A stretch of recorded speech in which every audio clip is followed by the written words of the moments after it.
A carta do apóstolo Paulo aos Romanos é considerada a carta da graça. Paulo trata a respeito da graça de Jesus. A definição de graça é favor imerecido. Mesmo a gente não merecendo, o Senhor morreu por nós. Isso é graça. Mesmo a gente não merecendo, o Senhor se sacrificou por nós, no nosso lugar. Isso é graça. Quando Paulo vai escrever Romanos, ele escreve uma carta para defender isso. É em Romanos que nós temos pérolas bíblicas, como, por exemplo, agora nenhuma condenação há, Romanos 8, para aqueles que estão em Cristo Jesus, nosso Senhor. Pérolas como Romanos 5, que diz que nós, sendo, pois, justificados pela fé, temos paz com Deus por nosso Senhor Jesus Cristo, pelo qual temos entrada pela fé a esta graça e nos gloriamos na esperança da glória de Deus. Romanos é um livro cheio de pérolas preciosíssimas, mas é uma carta de muito confronto. Paulo não está brincando de evangelho. Paulo não está dizendo ou tratando o Evangelho de forma leviana, colocando o Evangelho em segundo plano na sua vida, e depois que ele escrevesse as cartas, ele fosse aí, continuar vivendo a sua vida da mesma forma. Não. Paulo leva o assunto da graça e do sacrifício de Jesus de forma muito séria. Paulo não brinca de ser crente. Para Paulo, as palavras de Jesus continuavam a mesma. A porta é estreita, o caminho é estreito. Para Paulo, ele tinha dentro dele a convicção do Evangelho, e quem tem a convicção do Evangelho sabe que a caminhada na fé é uma caminhada de renúncia, não é uma caminhada onde a gente caminha trazendo para a nossa religiosidade os nossos pecados, onde não há abandono de pecados, onde não há arrependimento daquilo que a gente faz. Não. Para Paulo sabia que o Evangelho é negar a si mesmo, é cada um tomar a sua cruz e levar adiante, que a porta é estreita, que o caminho é estreito, e que aquilo que nós devemos esperar, a nossa expectativa vai além dessa vida, né? Aliás, hoje a gente é confrontado e a gente se assusta com uma geração de pessoas que querem um Jesus para essa vida somente, querem que Jesus resolva os seus problemas nessa vida, que Jesus acrescente bens nessa vida, que Jesus trabalhe nessa vida, que Jesus melhore a minha vida, essa vida. Mas o próprio Paulo escreveu em 1 Coríntios, capítulo 15, versículo 19, ele diz assim: se nós esperamos de Cristo somente para essa vida, somos os mais miseráveis de todos os homens. A gente tem uma expectativa de céu, e o céu, a expectativa de céu que queima dentro do meu coração, me faz negar a mim mesmo, me arrepender dos meus pecados, me lançar aos pés de Jesus e viver uma vida de acordo com a palavra de Deus. Viver uma vida de acordo com a palavra de Deus requer renúncia, gente. Esse tipo de mensagem é uma mensagem totalmente impopular, não tem popularidade esse tipo de mensagem, mas é bíblica, e se é bíblica, ela tem que ser pregada, e cabe a mim aqui a responsabilidade de trazer esse tipo de mensagem à Igreja de Cristo. Esse texto que eu li não é apenas o alerta de um líder para uma igreja específica, não é Paulo escrevendo apenas para a igreja de Roma, mas o que li nessa noite é uma preocupação de Deus com cada um de nós. Quando a gente começa a ler o texto, põe para mim ali Pedro 13, 11. Quando a gente começa a ler o texto, ele já fala para a gente compreender o tempo que a gente está vivendo. Façam isso compreendendo o tempo em que vivemos. Aí ele é enfático. Ele está dizendo, já chegou a hora. Chegou a hora de vocês despertarem do sono. Olha o exemplo que ele usa, despertarem do sono, porque agora a nossa salvação está mais próxima do que quando cremos. Gente, esse despertar do sono não é o sono do Gael, não, que eu até mencionei aqui brincando. Não é esse tipo de sono, um sono físico, um sono natural. Mas a gente pode usar isso como exemplo. O sono natural, ele nos faz baixar a consciência, nos torna insensíveis com aquilo que está acontecendo ao redor. O sono, quando estamos dormindo, perdemos a noção. Muita gente, não sei se você é assim, eu quando viajo, eu acordo, olho para o teto e digo assim, estou em casa, estou na rua, aonde que eu estou? Eu perco até a noção de onde eu estou muitas vezes. Às vezes a gente não reconhece o quarto e diz, aquele segundo em que você está saindo desse momento em que você está dormindo para o momento de consciência, do momento em que você está desperto. Não é assim? Nós apresentamos, estou usando o Gael aqui hoje, vai ser pregador mesmo, então já começa a pregar comigo aqui. Eu perguntei, ele está dormindo? Será que ele acorda? Aí vocês viram que a Natália deu aquele chacoalhão, né? Dá uma vontade até de dormir, né? Olhando para ele, assim, que sono gostoso. Ou seja, não tem a percepção daquilo que está acontecendo. Isso é natural, esse é o sono natural. Mas quando Paulo vai mencionar, já é hora, e chegou a hora de vocês despertarem do sono, ele não está falando do sono natural, gente. Ele está falando de um sono espiritual. Mas o sono espiritual tem as mesmas características. Quem está dormindo espiritualmente perde a sensibilidade com as coisas de Deus, perde a consciência daquilo que de fato está acontecendo, não consegue compreender o tempo, como ele diz aí no começo, não consegue compreender o tempo em que está vivendo. Deixa eu lhe dizer uma coisa, você tem que compreender o tempo que você está vivendo. Nós estamos vivendo numa geração absolutamente perversa, que chegou no seu limite, todas as profecias já se cumpriram, e você tem que discernir o tempo e saber que Jesus pode voltar hoje à noite, amanhã, a qualquer momento. Isso é compreender o tempo. Mas para a gente compreender o tempo, nós precisamos estar ligados, nós precisamos estar despertos do sono espiritual, que tira a nossa sensibilidade, que faz com que a gente viva uma vida paralela, onde Jesus é apenas um Jesus religioso, mas Jesus vai muito além disso. Jesus morreu por nós, Jesus veio a essa terra, morreu por nós, foi assunto ao céu, mas voltará para buscar a sua igreja e nos resgatar desta geração perversa.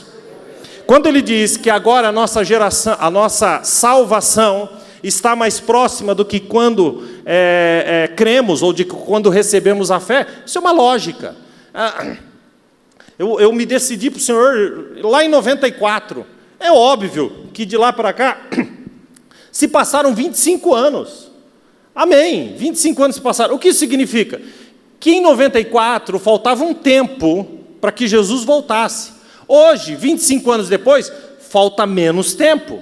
Isso é simples. Então ele está dizendo, a nossa salvação, quando ele diz salvação, não é essa salvação que nós levantamos a mão e nos arrependemos do nosso pecado. Ele está falando da salvação final, quando a sua igreja será arrebatada. Ali sim nós estaremos para sempre com o Senhor. É disso que ele está falando. Então o que ele menciona? Ele diz, a nossa salvação, o fim de todas as coisas está cada vez mais próximo, ou está mais próxima do que quando a gente aceitou Jesus. Queridos, no caminho da salvação, no processo da salvação, Jesus se manifesta de 3 maneiras. Primeiro ele é a porta, depois ele é o caminho, e por último ele é o alvo. É assim que funciona a salvação. Por que ele é a porta? É a porta por onde eu entro, é a porta por onde eu me arrependo, é a porta onde os meus pecados são lavados, é a porta onde eu vou começar uma caminhada com Jesus, é uma porta do novo nascimento. Mas depois que eu entro nessa porta, agora Jesus é o caminho.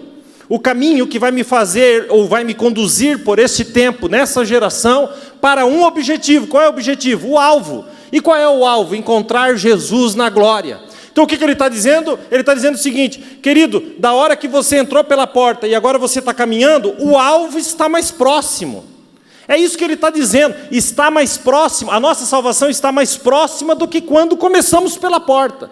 Jesus diz, eu sou a porta, mas Jesus também diz, eu sou o caminho, e a gente sabe que Paulo escrevendo, ele vai escrever, para que a gente deixe para trás todas as coisas e prossigamos para o alvo pelo prêmio da soberana vocação em Cristo Jesus. Então Jesus não é só a porta, Jesus também é o caminho e Jesus também é o alvo. Jesus não só nos salva, Jesus caminha com a gente e é Jesus que vai nos buscar para morar com Ele no céu.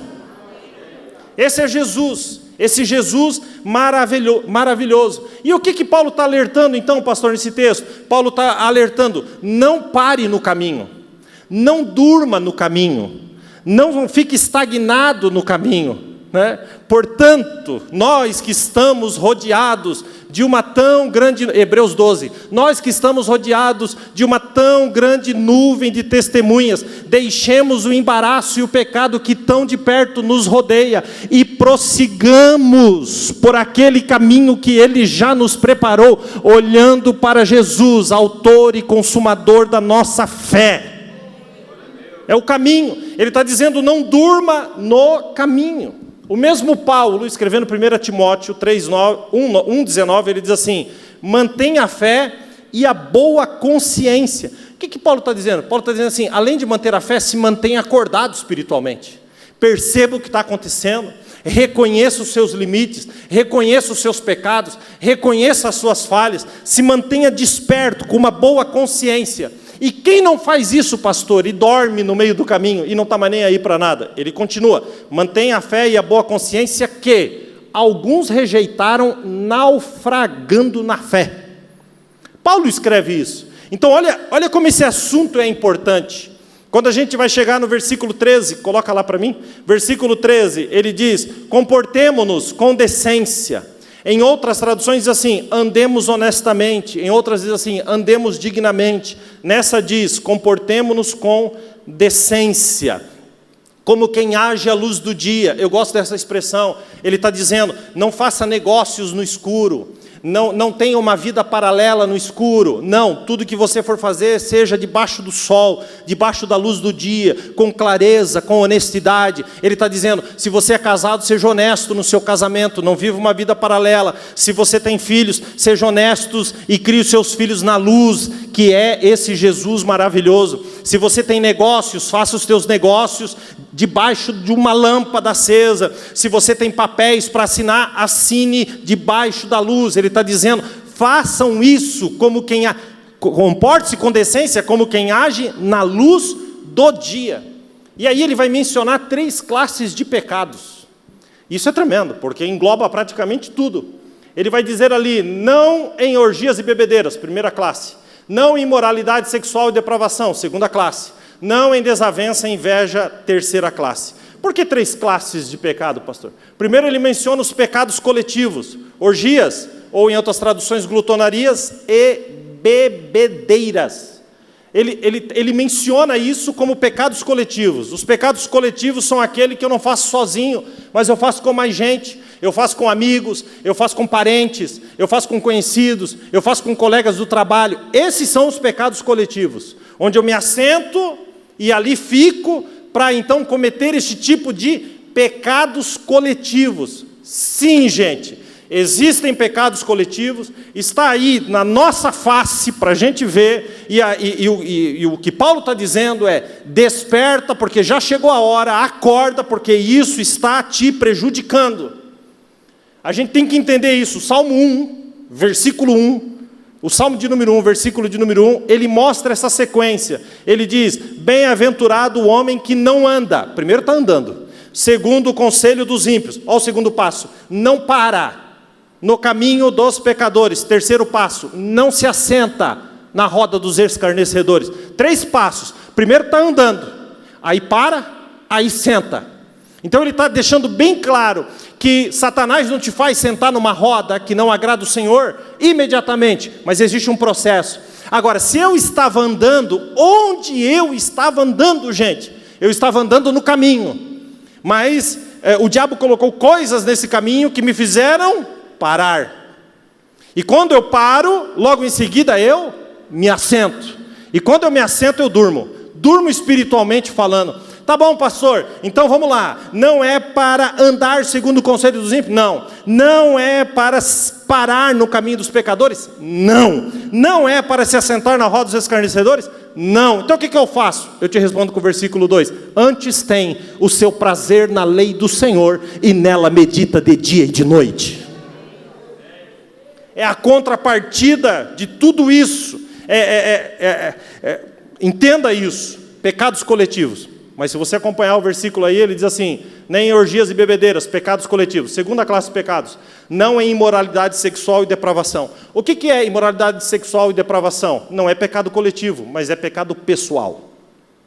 E quando ele fala, deixando muito claro aqui, mencionando a imoralidade sexual e depravação, isso agloba, ou engloba, melhor dizendo, todos os pecados de ordem sexual.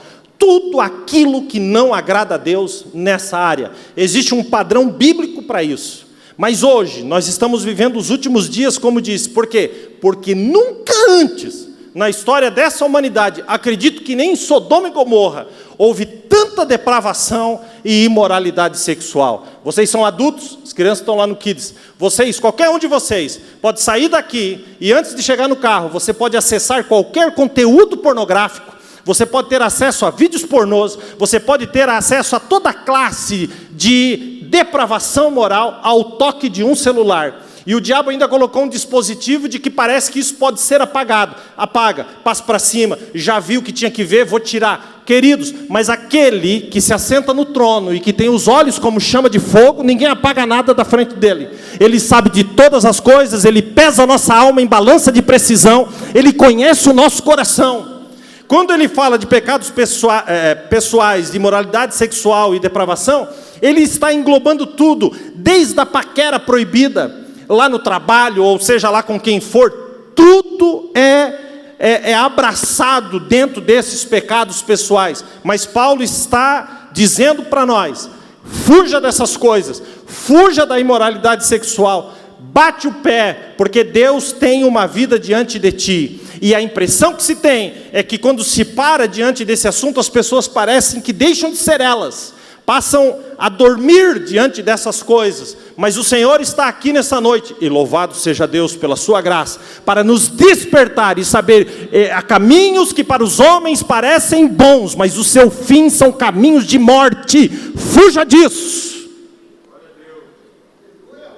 Terceira classe, está ali no versículo. Primeiro, não em orgias e bebedeiras, pecados coletivos. Não em imoralidade sexual e depravação, pecados pessoais. E finalmente, não em desavença e inveja. O que é o terceiro?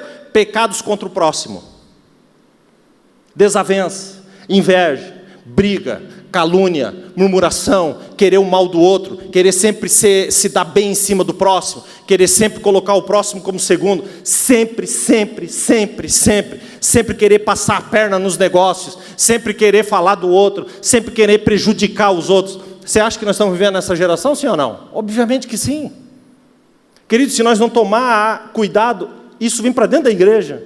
E aí vem a inveja, vem tantas outras coisas, enfim, que são esses pecados contra o próximo. E aí no versículo 14, aí ele vai abraçar tudo, porque eu falei muitas coisas aqui, talvez não seja o seu caso, mas aparece agora no próximo. Pelo contrário, revistam-se do Senhor Jesus Cristo e não fiquem premeditando como satisfazer os desejos da carne. Aí aqui ele abraça tudo. Tudo o que você não foi tocado enquanto eu falava antes. Todos os tipos e classes de pecado. Agora observe a palavra, premeditando. Premeditando como satisfazer os desejos da carne. Queridos, a palavra, eu conheço pouco enfim, de leis, mas uma coisa eu sei, que o crime premeditado tem peso dobrado.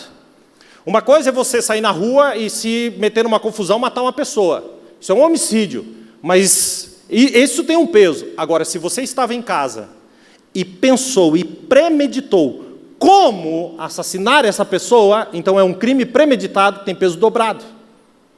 Porque o premeditar piora as coisas. E olha o que ele diz, não fiquem premeditando, pensando antes, analisando, o que eu vou fazer amanhã? Como que eu faço? Apertando o parafuso de madrugada, ou para prejudicar o próximo, ou para cometer um adultério, ou para cometer uma fornicação, ou para prejudicar a si mesmo, ou nos pecados coletivos, premeditando. Então a palavra é santa, ela é maravilhosa, e aí Paulo vai escrever e diz assim, pelo contrário, revistam-se do Senhor Jesus Cristo. Quem pode dar um glória a Deus bem baixinho, que o negócio está feio hoje, hein? Bazor. Caneco. É caneco mesmo. Mas é caneco para tomar leite, tá? Caneco mesmo. Por quê, gente? Porque existe uma palavra que é santa. Pastor, como que eu posso despertar, então, para compreender todas essas coisas? Porque o despertamento, ele parte de duas coisas. Primeiro, um toque do Espírito Santo. E segundo, uma resposta a esse toque. Então, nessa noite, não tenha dúvidas. O Espírito Santo está te tocando. Agora precisa saber a tua resposta. A resposta quem dá é você. Então, bem rapidamente, que eu não vou nem me alongar, porque se eu me alongar muito, vocês não voltam. Mas sem me alongar muito, eu vou falar de 3 áreas que precisam passar por um despertamento urgente na vida da igreja, na sua vida em particular. Qual que é a primeira área que você precisa despertar? Olha só como essas palavras não são nada populares. Escute, a primeira área para você despertar é para a santidade. Pastor, isso não é mais popular não. Agora já dá para ser crente sem ser santo. Dá aqui, só que não vai entrar no céu. Porque a palavra diz, sede santos como eu, o Senhor vosso Deus, sou santo. Então você pode criar um evangelho paralelo dentro de uma religiosidade paralela e você se agarrar a isso e acreditar que isso é verdade. Não é. Sede santos como eu, o Senhor, sou santo. Aí olha o que diz o próprio Paulo em 1 Tessalonicenses 4:3. Diz assim, porque esta é a vontade de Deus. 2 pontos. Qual que é a vontade de Deus? Ele explica, a vossa santificação. Que vos abstenhais dos pecados. Cada um saiba possuir o seu vaso, fala do corpo, em santificação e honra. Não em paixões de concupiscência, como aqueles que não conhecem a Deus. Ele continua, ninguém oprima ou engane o seu irmão em negócio algum, porque o Senhor é vingador de todas essas coisas. Agora observe, porque não nos chamou Deus para a imundícia, mas para santificação. Portanto, olha o que Paulo vai escrever, quem despreza isso, não está desprezando o homem. Sabe o que Paulo está dizendo aqui? Que hoje, nessa noite, eu estou pregando aqui, e você no seu coração pode estar me desprezando por aquilo que eu estou falando, mas aí a palavra diz assim, quem despreza o que está sendo pregado hoje aqui, não está desprezando o pastor que está pregando não. Ele continua e diz assim, mas despreza sim o próprio Deus que derramou o seu Espírito Santo sobre nós. Então, querido, você pode me resistir à vontade, mas saiba, você está resistindo a Deus e não a mim. Porque esta é a vontade de Deus, a nossa santificação. E a santificação é o oposto do sono espiritual. Pastor, me explica o que é santificação de forma bem simples. Eu te explico. Santificação não é apenas ficar longe do pecado, mas é ficar perto de Deus. Tem gente que... talvez a maior dificuldade na santificação é que as pessoas pensam assim, eu sei o que é ser santo, é ficar longe dos pecados, mas os pecados me atraem, e fica nessa guerra. Eu quero ficar longe, mas não consigo, acabo ficando perto. Tal. Gente, óbvio que isso se torna um peso insuportável. Por quê? Porque o meu foco continua no pecado. Isso não é santificação. Isso é uma guerra sua, nas suas tentativas aí e tratativas da alma que você criou. Querido, santificação não é ficar longe do pecado. Mais do que isso, santificação, olha agora como muda até o meu rosto. Santificação é ficar perto de Deus. Então os meus olhos são tirados do pecado e os meus olhos são colocados em Deus. Então a santificação não se torna um peso, mas se torna um prazer para o espírito do ser humano. Isso é santificação. E o diabo tenta de todas as formas te colocar para dormir. Eu vou trazer um exemplo aqui bem simples para você compreender. O exemplo de Sansão e Dalila. Quem já viu a história de Sansão? Todo mundo, né? Observe bem, Dalila é uma figura de Satanás. Sansão era um homem escolhido por Deus. O Espírito Santo se apoderava dele. Ele era um nazireu de Deus e dentro do voto do nazireado, ele não podia cortar o seu cabelo desde a infância. O Senhor o tomava e aquilo era um símbolo da aliança dele com Deus no Velho Testamento. E ele sabia disso. E Dalila, o símbolo de Satanás, começa a perturbá-lo O que te faz? Como que o Espírito desce sobre ti? Qual é o teu segredo? A tal ponto que ele decide contar para ela. Aí o texto vai dizer assim, observe, Juízes 16, 19. Então ela o fez dormir nos seus joelhos. Ela é um símbolo do diabo. Escute, então ela o fez dormir nos seus joelhos. Observe que a artimanha do inimigo, a primeira coisa que ele quer fazer com você é, dorme espiritualmente. E quem dorme espiritualmente não tem sensibilidade. Quem dorme espiritualmente não consegue discernir o tempo. Quem dorme espiritualmente não consegue perceber o que está acontecendo, o que Deus está fazendo. Está dormindo nos seus pecados. Aí a Bíblia diz que enquanto ele dormia, ela chamou um homem, o homem veio e raspou a cabeça dele. E aí ele é acordado de repente com um monte de filisteus em cima dele. E na cabeça dele, ele diz assim, eu me despertando agora, sairei como sempre fiz e destruirei os filisteus. Porque ele não percebeu o que aconteceu durante o sono, porque coisas acontecem enquanto estamos dormindo espiritualmente. E muitas delas são irreparáveis. Então, a Bíblia diz assim, isso me choca. Ele levantou e disse, sairei como sempre saí. Mas ele dormiu, e enquanto ele dormiu, a aliança foi cortada. Aí o versículo 20 diz assim, porque Sansão não sabia que enquanto dormia, o Senhor se retirou dele. Eu não sabia. Quando dormimos espiritualmente, viramos as costas para as coisas de Deus, o Espírito Santo se retira. E muitos de nós ficamos então abandonados à mercê desse terrível sono. A carreira cristã, gente, ela não precisa ser uma maratona, até porque lá em Hebreus diz assim, corramos com paciência a carreira que nos está proposta. Então, há uma paciência para correr essa carreira, mas nós não podemos parar, e também não podemos colocar essa corrida no automático e ficarmos sonolentos. Eu não tenho dúvida que nós estamos vivendo os últimos minutos da igreja na terra. Eu também não tenho dúvida que Deus derramará sobre a sua igreja um grande avivamento dos últimos tempos. Eu não tenho dúvida, mas todo avivamento é precedido por um profundo despertamento da igreja para santidade. Diga comigo santidade. 1, 2, 3. Santidade. Despertar para santidade. Segundo ponto, bem rapidinho. Despertar para oração.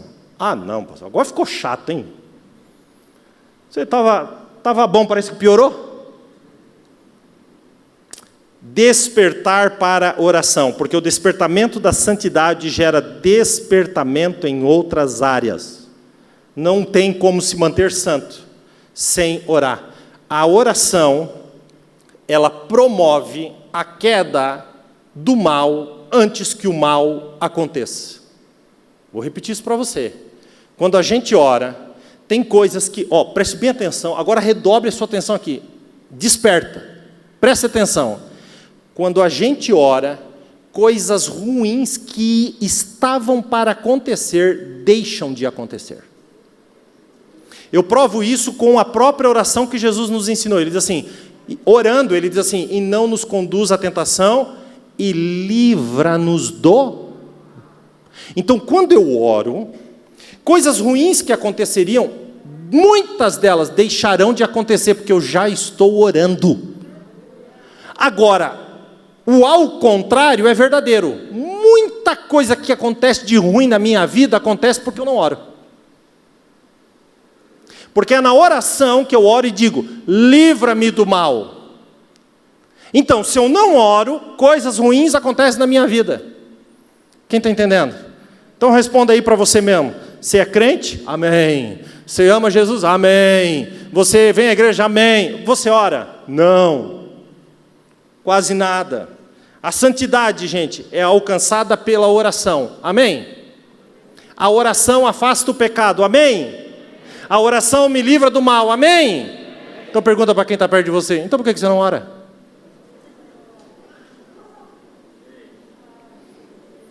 Agora olha assim com aquele olho de profeta e diz assim, porque você está dormindo, filho.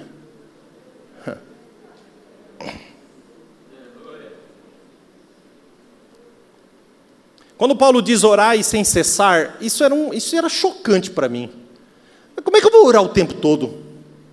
Como orar sem cessar? E eu descobri a oração do respiro. Presta atenção aqui comigo. Respira fundo junto comigo no 3. Respira e solta. Vamos lá? 1, 2, 3. Perdeu uma grande oportunidade de orar. Você não faz isso o tempo todo?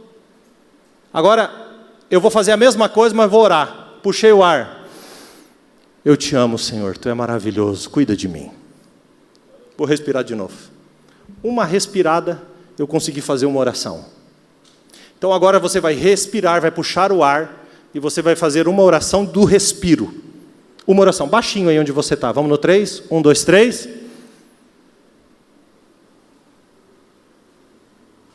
Parou. Renildo, me ajuda, alguém morreu aí? Não?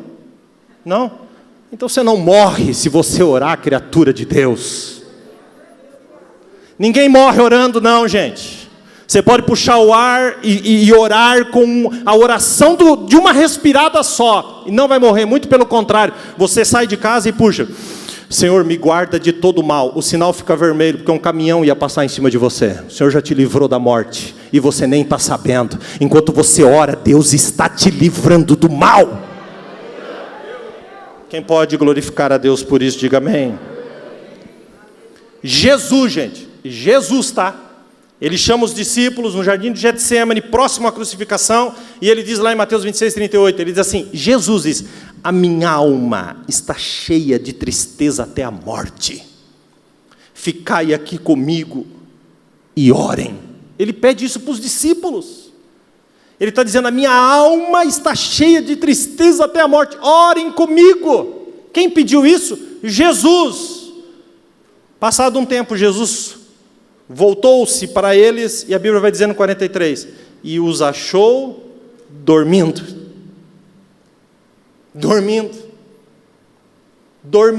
Eles não tinham percepção de que a cruz era no dia seguinte.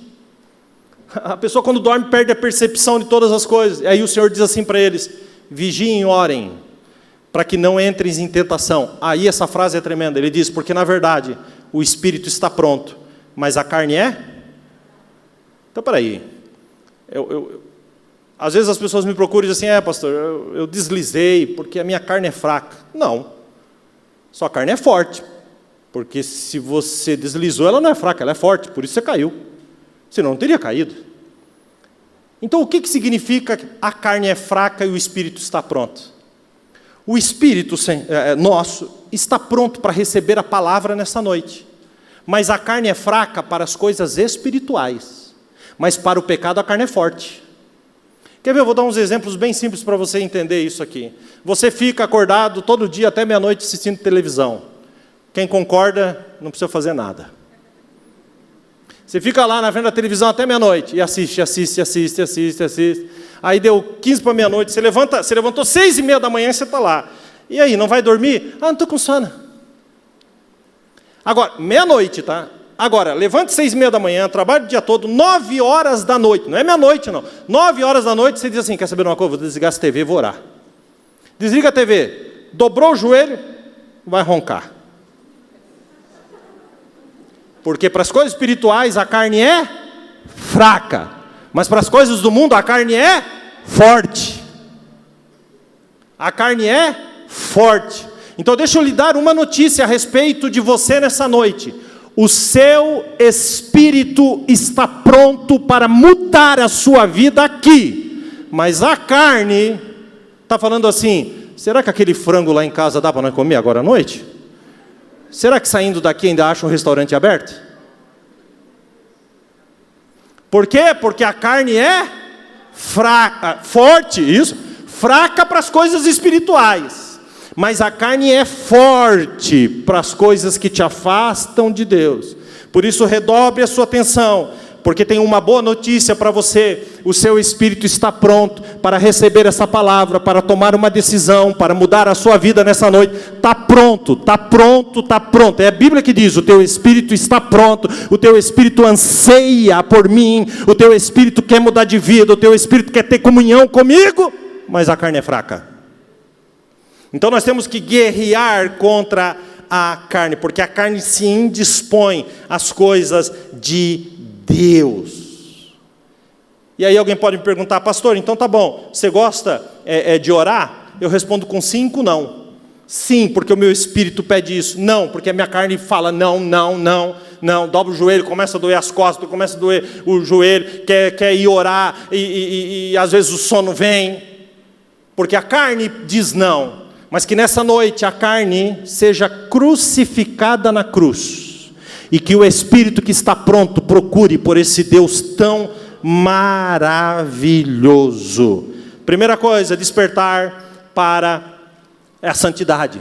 Segunda coisa, despertar para a oração. Finalmente, despertar para a palavra de Deus.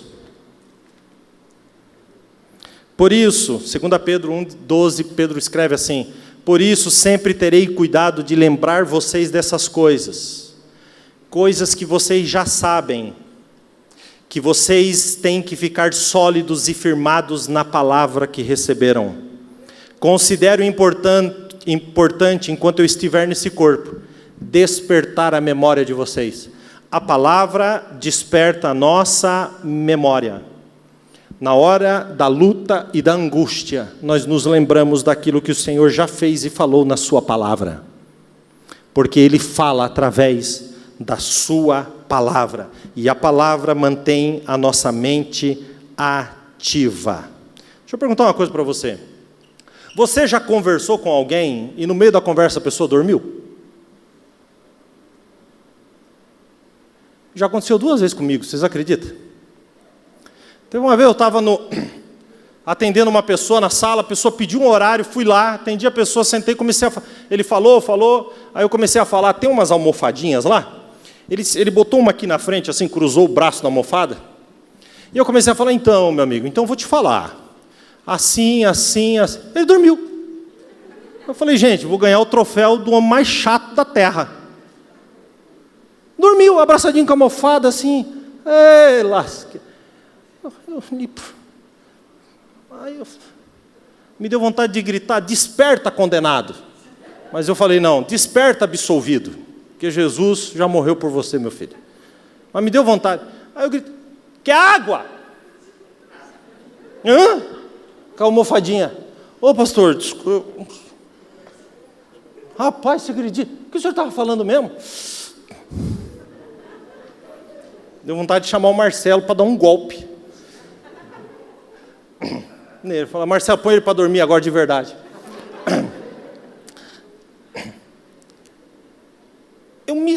Na hora eu me vi assim: pô, mas que cara mal educado. Pô, vim aqui atender, eu sento, ele fala, agora eu vou falar e dorme? Que cara mal educado, que coisa mais chata. Só nós dois, não é que estava aqui, porque daqui de cima eu vejo, tem gente que, vou te falar, hein? É cada soninho gostoso. Mas aí tudo bem, tem aqueles que estão me ouvindo, eu não estou igual um rádio, né? Ligado e fica tocando lá, ninguém está dando atenção. Tem gente que está me dando atenção, e de vez em quando tem um outro que está babando. Vou olhar para a parede. Agora você já sabe que eu sei que você está dormindo na igreja. Ai, pastor, não fala isso. Vira essa boca para lá, viro. Está dormindo na igreja.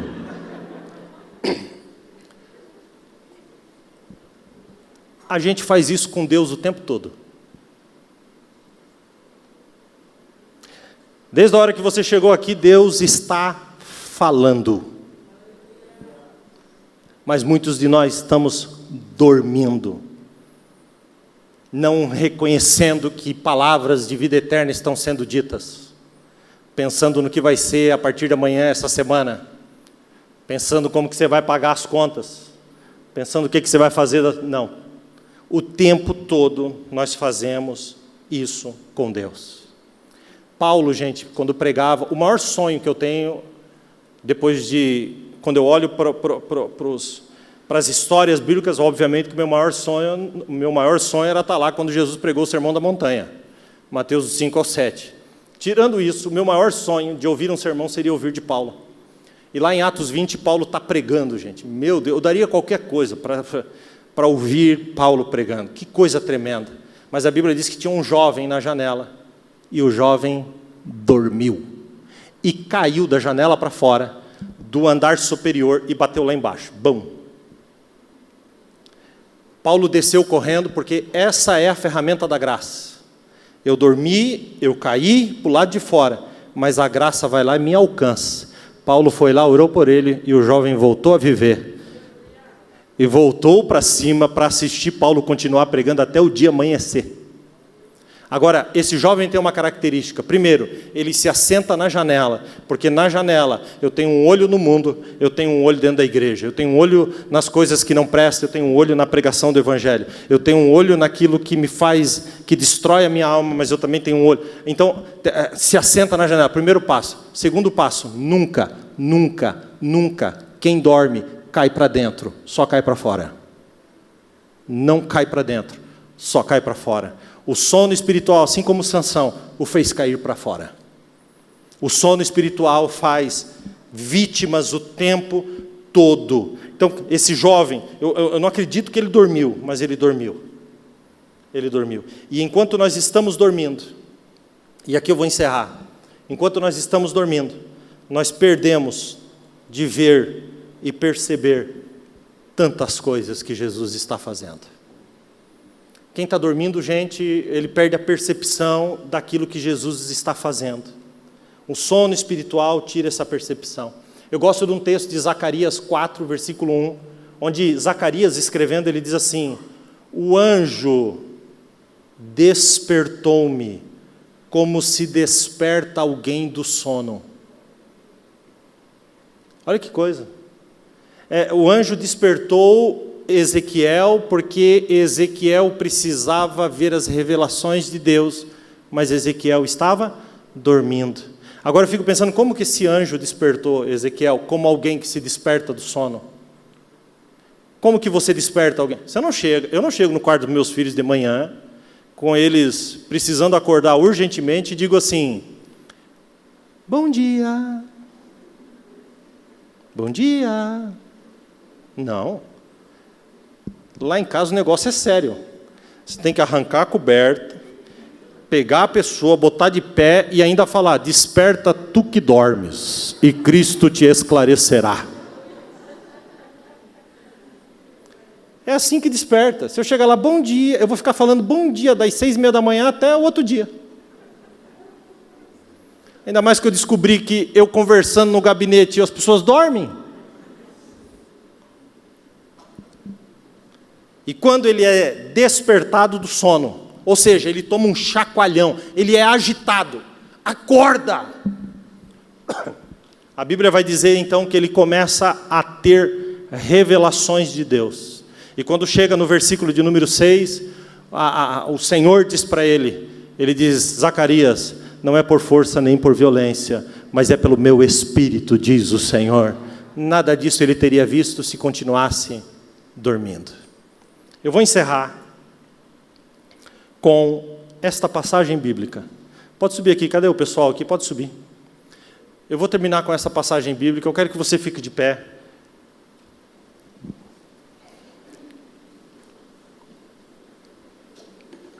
Presta bem atenção.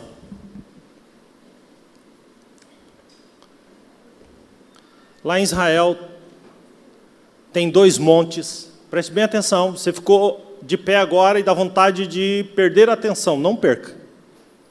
Lá em Israel tem 2 montes. Um monte pertinho de Nazaré. Um monte é chamado de Monte da Precipitação. O outro, de cima dos montes você vê o outro. De cima de um monte você vê o outro.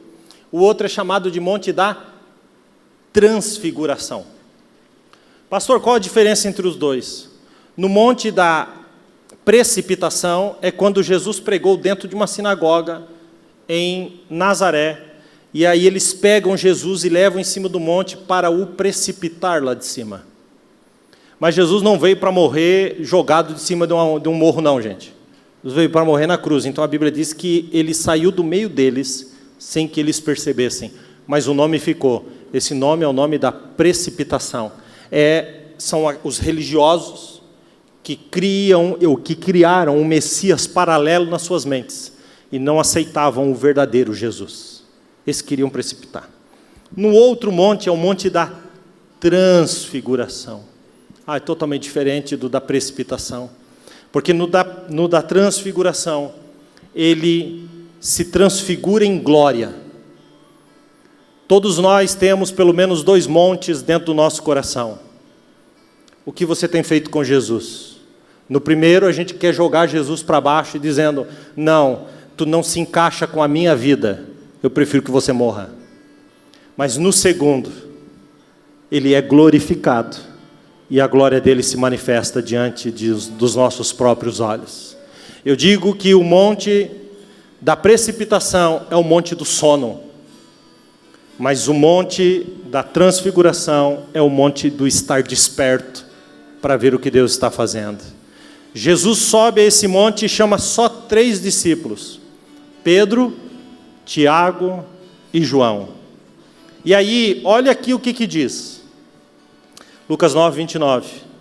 Enquanto orava, a aparência do rosto de Jesus se transformou. Vamos repetir essa frase? Enquanto orava, 1, 2, 3. De novo. A oração faz o Jesus do monte da precipitação se transformar em glória. Você sabe por que existe uma diferença entre o que um vê de Jesus e o que o outro vê? Porque se Jesus está no monte da precipitação, você não vê a glória dele. Como que eu faço para ver a glória dele, pastor? Ore. Enquanto orava, a aparência do rosto de Jesus se transformou. As suas roupas ficaram brancas e resplandecentes como o brilho de um relâmpago. Meu Deus, daria qualquer coisa para ver. Aí diz assim, surgiram ali 2 homens que começaram a conversar com Jesus. Quem eram os homens? Moisés e Elias. Apareceram em glorioso resplendor e conversavam com Jesus a respeito da sua partida à cruz, que aconteceria em Jerusalém. Então, vem aqui, por favor, dobre a sua atenção agora. Jesus está lá, como um relâmpago. Surge à direita e à esquerda Moisés e Elias. E eles conversavam com Jesus a respeito da cruz. Entenderam isso? Pastor, por que Moisés e Elias? Porque Moisés foi o maior legislador que essa terra já teve. Moisés é aquele que escreveu a lei. Quem é pastor Elias? O profeta que fez descer fogo do céu e foi levado ao céu em carruagens e cavalos de fogo. Então vem comigo. Jesus estava ali. A lei e a profecia estavam junto com o Senhor. Quem estava no meio? Jesus. Por quê? Porque Jesus veio cumprir toda a lei e toda a palavra profética. Jesus é o cumprimento de todas as coisas. Sobre o que eles conversavam? A respeito da cruz. Onde ele cumpriria toda a lei e toda a profecia? Na cruz. Eles conversavam sobre isso, porque Jesus é o cumprimento de todas as coisas. Só quem entendeu, digam glória a Deus. Lindo, sim ou não? Diga sim. Não é maravilhoso? Lindo, pastor. Então está preparado para ouvir o próximo versículo? Pedro, Tiago e João estavam dormindo. Não, eu não acredito. Jesus está transfigurado. A lei e a palavra profética conversando com Jesus. O cumprimento de todas as coisas em cima daquele monte, e eles estavam dormindo. E aí entra a graça, porque a graça complementa o versículo e diz assim: e acordaram de repente. Estava dormindo, um monte de coisa acontecendo, mas de repente, subitamente, eles foram acordados. Aí sabe como é que termina o versículo? E quando acordaram, viram a glória de Jesus. A gente não vê, a gente não percebe o que Jesus está fazendo quando estamos num estado de sonolência. Querido, querida que está aqui nessa noite, a sua vida é muito além daquilo que você vê com os teus olhos naturais. Existe um Deus poderoso e grandioso. Muitos de nós só estamos existindo e dormindo espiritualmente, achando que está tudo certo no nosso maravilhoso mundo de sonhos, conjecturando coisas. Mas o Senhor entra nesta noite aqui, e Ele traz consigo o versículo de Efésios 5:14, que diz assim: desperta tu que dormes, levanta-te dentre os mortos, e Cristo te esclarecerá. Está na hora de nós sermos despertados, agitados por Deus, para que haja um despertamento na nossa vida, para as coisas espirituais. Qual é o lugar que Jesus ocupa na tua vida e na tua casa? As coisas são tão difíceis, as coisas, é uma vida inteira de altos e baixos, dormindo para aquilo que Jesus está fazendo. Mas deixa eu lhe dizer uma coisa, Jesus está fazendo tanta coisa. Desperta, e você vai ver a glória do Senhor. Desperta, e você vai ver a glória do Senhor.